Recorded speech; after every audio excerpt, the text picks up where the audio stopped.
인생에서 방황은 피할 수 없는 과정인지도 모른다. 그 방황이 어떤 것이냐에 따라 때로는 사람을 성장시키기도 하고 끝없는 나락으로 추락시키기도 하며 시간만 소모적으로 낭비하게 하기도 한다. 대학에 들어가면서 대학 생활을 어떻게 하느냐 하는 고민이 생겼다. 고민 끝에 이것저것의 중요도를 정하고 나의 관심을 적절하게 배분하는 것이 최선이라고 결론 내렸다. 그러나 3학년이 되자 지난 2년을 정말 아무 의미 없이 보냈다는 생각이 들었다. 남은 2년마저 이렇게 보낸다고 생각하니 아찔했다. 그래서 이제부터 한 가지 목표를 향해서 노력해야겠다고 결심했다. 그렇게 세운 목표가 본교 대학원 진학이었는데 4학년 때 카이스트로 방향을 전환했다. 카이스트를 준비하면서 고3 때 익혔던 공부 패턴으로 돌아갔다.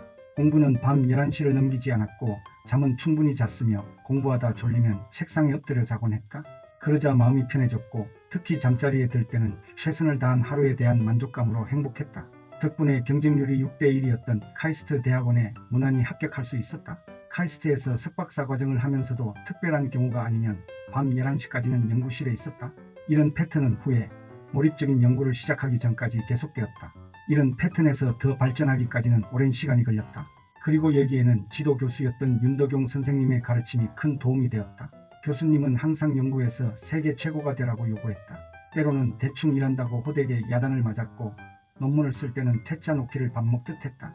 하지만 졸업을 위해서는 노력할 수밖에 없었고 그런 과정에서 나도 모르게 엄청난 성장을 이루었다. 이 시절에 나를 바꾼 교수님의 또 다른 가르침은 프로가 되려면 자신의 연구가 세상에서 가장 중요하다는 믿음이 있어야 한다는 것이었다.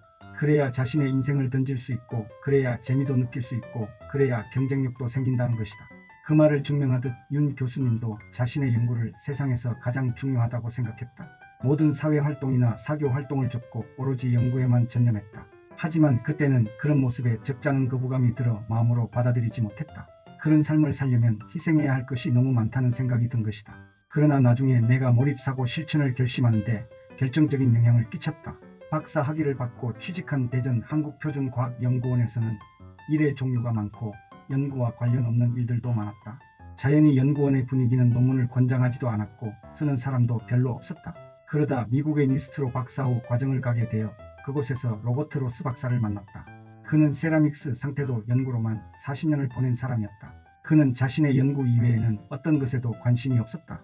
무슨 재미로 사나 싶었지만 그의 얼굴에는 지루함을 찾아볼 수 없었고 오히려 너무 행복해 보였다. 카이스트의 윤 교수님 같은 별난 사람을 또 보게 된 것이다.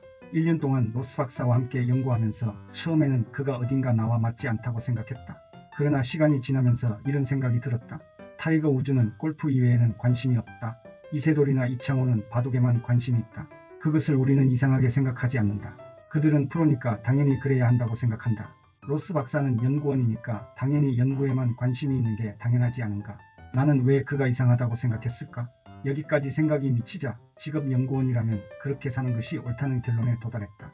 로스 박사와 윤 교수님을 보면서 내 생각이 얼마나 잘못되어 있었는지 실감했다. 그러자 나도 저렇게 한번 살아봐야겠다는 생각이 들었다.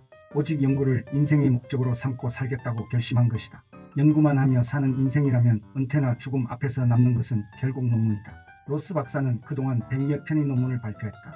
나 역시 그 나이가 되면 100여 편의 논문을 쓰게 될 것이다. 이렇게 생각하는 순간 막연하지만 강한 거부감이 머릿속을 스쳤다. 100여 편의 논문과 내 인생을 바꾸는 것을 받아들일 수 없었던 것이다. 그때부터 나는 내 길에 대해 다시 생각하게 되었다. 이제까지 걸어온 길이 그저 정해진 순서에 따라 끌려온 것 같았다. 내 자유의지로 결정한 것이 없었던 것 같았다. 그렇다면 과연 어떻게 살아야 인생의 마지막 순간에 후회하지 않을 수 있을까? 그때부터 내가 할 수 있는 다른 것들을 하나씩 검토해 보았다. 그러나 뾰족한 방법이 없었다. 명쾌한 답을 얻지 못하는 사이에 나의 한없이 우울한 시간은 마냥 흘러가고 있었다.